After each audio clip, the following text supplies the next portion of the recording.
Успяхме да отидем до Тръмбеш. На 13 юни на Горски горен Тръмбеш отидохме.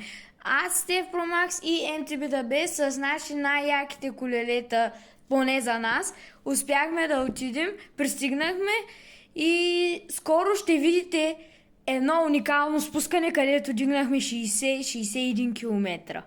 Беше брутално, имаше много вятър, беше по-голямо спускането. Преди се спускахме само от табелата миналата година, но тази година се спускахме от центъра.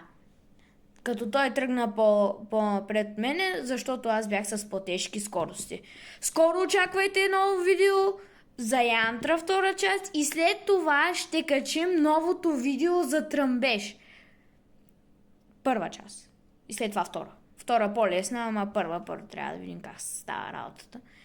Но ще е много яко. Така че чакайте в нашия канал на Гошо и Стеф Про Макс. Скоро ще има ново видео. Това е.